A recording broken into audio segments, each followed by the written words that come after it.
जय श्री कृष्णा मित्रों, आप सभी का बहुत बहुत स्वागत है आपके अपने चैनल भक्ति सागर में। आइए सुनते हैं देवउठनी एकादशी की पौराणिक कथा।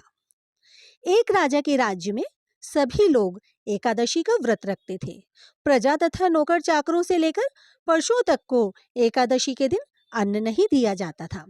एक दिन किसी दूसरे राज्य का एक व्यक्ति राजा के पास आकर बोला, महाराज, कृपा करके मुझे नौकरी पर रख लें।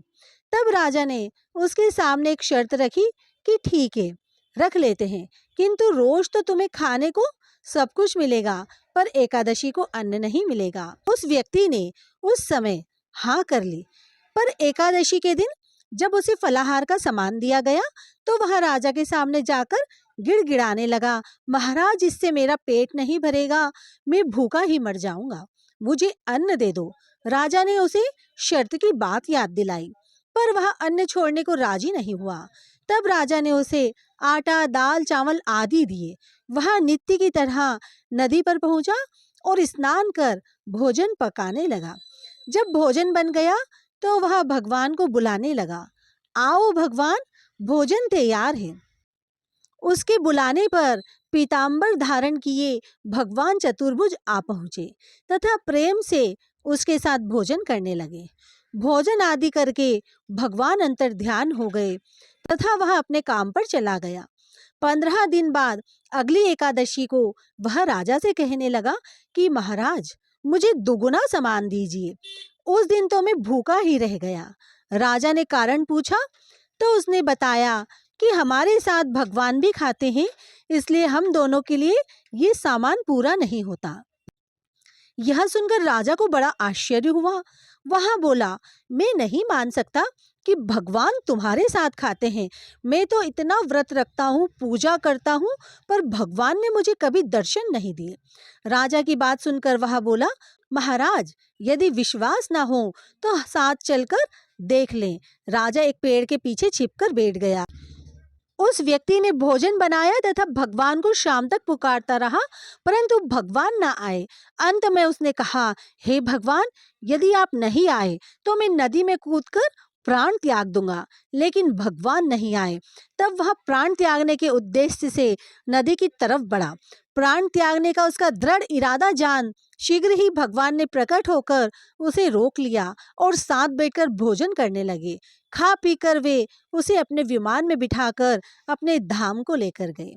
यह देख राजा ने सोचा कि व्रत उपवास से तब तक कोई फायदा नहीं होता जब तक मन शुद्ध ना हो। इससे राजा को ज्ञान मिला। वह भी मन से व्रत उपवास करने लगा और अंत में स्वर्ग को प्राप्त हुआ।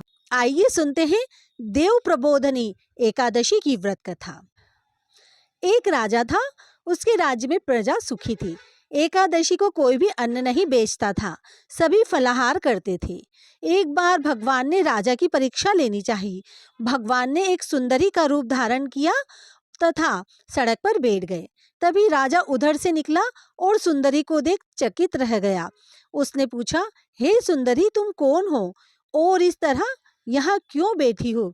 तब सुंदर स्त्री बने भगवान बोले, मैं निराश्रित हूँ, नगर में मेरा कोई जाना पहचाना नहीं है, किससे सहायता मांगू? राजा उसके रूप पर मोहित हो गया था। वह बोला, तुम मेरे महल में चलकर मेरी रानी बनकर रहो। सुंदरी बोली, मैं तुम्हारी बात मानूंगी, पर तुम्हें राज्य का अधिकार मुझे सौंपना होगा। राज्य पर मेरा पूर्ण अधिकार होगा। मैं जो भी बनाऊंगी तुम्हें खाना होगा। राजा उसके रूप पर मोहित था, अतः उसने उसकी सभी बातें स्वीकार कर ली। अगले दिन एकादशी थी। रानी ने हुक्म दिया कि बाजारों में अन्य दिनों की तरह अन्न बेचा जाए। उसने घर में मांस, मछली आदि पकवाए तथा परोसकर राजा से खाने के लिए कहा। यह देखकर राजा बोला, रानी, आज एकादशी है, मैं तो केवल फलाहारी करूंगा। तब रानी ने शर्त की बात याद दिलाई और बोली, या तो खाना खाओ, नहीं तो मैं बड़े राजकुमार का सिर काट लूंगी। राजा ने अपनी स्थिति बड़ी रानी से कही तो बड़ी रानी बोली, महाराज, धर्म न छोड़े, बड़े राजकुमार का सिर दे दें। पुत्र तो फिर मिल जाएगा, पर धर्म नहीं मिलेगा। इसी दौरान बड़ा राजकुमार खेलकर आ गया। माँ की आंखों में आंसू देखकर वह रोने का कारण पूछने लगा तो माँ ने उसे सारी वस्तु स्थिति बतला दी। तब वह बोला, मैं सिर देने के लिए तैयार हूँ, पिताजी के धर्म की रक्षा होगी और जरूर होगी। राजा दुखी मन से राजकुमार का सिर देने को तैयार हुआ तो रानी के रूप में भगवान विष्णु प्रकट हो गए और उन्होंने असली बात बताई। राजन, तुम इस कठिन परीक्षा में पास हुए। भगवान ने प्रसन्न मन से राजा से वर मांगने को कहा तो राजा बोला, आपका दिया सब कुछ है, आप हमारा उद्धार करें। उसी समय वहां एक विमान उतरा। राजा ने अपना राज्य पुत्र को सौंप दिया और विमान में बैठकर परम धाम को चला गया। आइए सुनते हैं देवउठनी एकादशी की प्रमुख कथा। शंखासुर नामक राक्षस की है। शंखासुर ने तीनों लोकों में बहुत ही उत्पात मचाया हुआ था। तब सभी देवताओं के आग्रह करने पर भगवान विष्णु ने उस राक्षस से युद्ध किया और यह युद्ध कई वर्षों तक चला।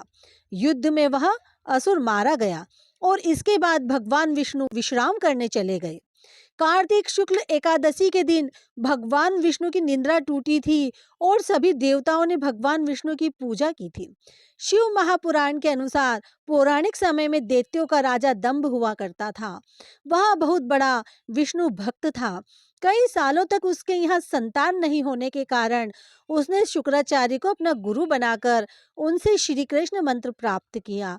यह मंत्र प्राप्त करके उसने पुष्कर सरोवर में घोर तपस्या की। भगवान विष्णु उसकी तपस्या से प्रसन्न हुए और उसे संतान प्राप्ति का वरदान दे दिया। भगवान विष्णु के वरदान से राजा दंभ के यहाँ एक पुत्र ने जन्म लिया। इस पुत्र का नाम शंखचूड़ रखा गया। बड़ा होकर शंखचूड़ ने ब्रह्मा जी को प्रसन्न करने के लिए पुष्कर में घोर तपस्या की। उसकी तपस्या से प्रसन्न होकर ब्रह्मा जी ने उसे वरदान मांगने को कहा। तब शंखचूड़ ने वरदान मांगा कि वह हमेशा अजर अमर रहे, वह कोई भी देवता उसे नहीं मार पाए।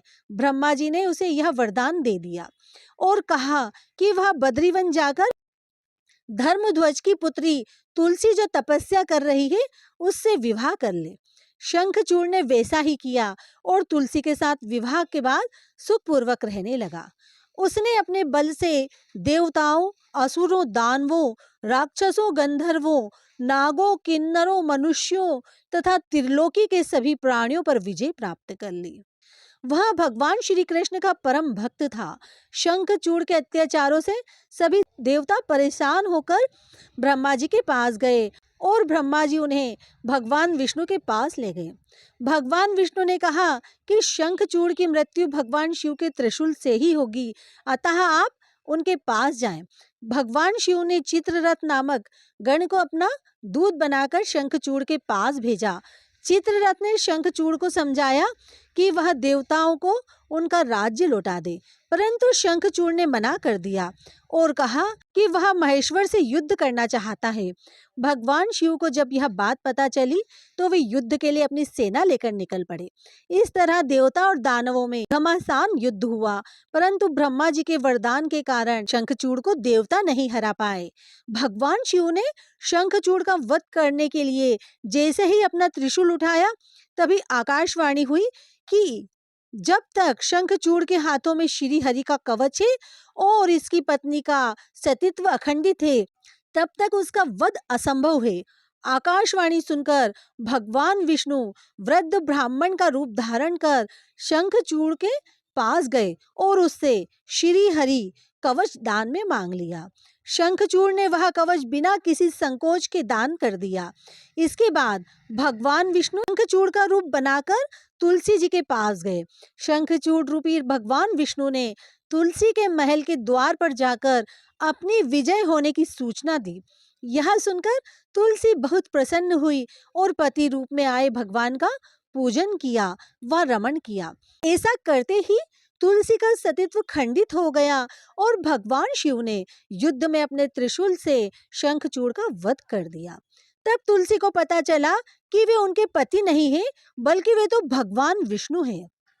क्रोध में आकर तुलसी ने कहा कि आपने छल पूर्वक मेरा धर्म भ्रष्ट किया है और मेरे पति को मार डाला, अतः मैं आपको श्राप देती हूँ कि आप पाषाण होकर धरती पर रहें। तब भगवान विष्णु ने कहा, देवी तुम मेरे लिए भारतवर्ष में रहकर बहुत दिनों तक तपस्या कर चुकी हो। तुम्हारा यह शरीर नदी रूप में बदलकर गंडकी नामक नदी के रूप में प्रसिद्ध होगा। तुम पुष्पों में श्रेष्ठ तुलसी का वृक्ष बन जाओगी और सदा मेरे साथ रहोगी। तुम्हारे श्राप को सत्य करने के लिए मैं पाषाण बनकर अर्थात शालिग्राम बनकर रहूंगा। गंडकी नदी के तट पर मेरा वास होगा। देव प्रबोधिनी एकादशी के दिन भगवान शालिग्राम व तुलसी का विवाह संपन्न कर मांगलिक कार्य का प्रारंभ किया जाता है। हिंदू धर्म मान्यता के अनुसार इस दिन तुलसी शालिग्राम विवाह करने में अपार पुण्य प्राप्त होता है। देवउठनी एकादशी की कथा पूर्ण हुई। धन्यवाद।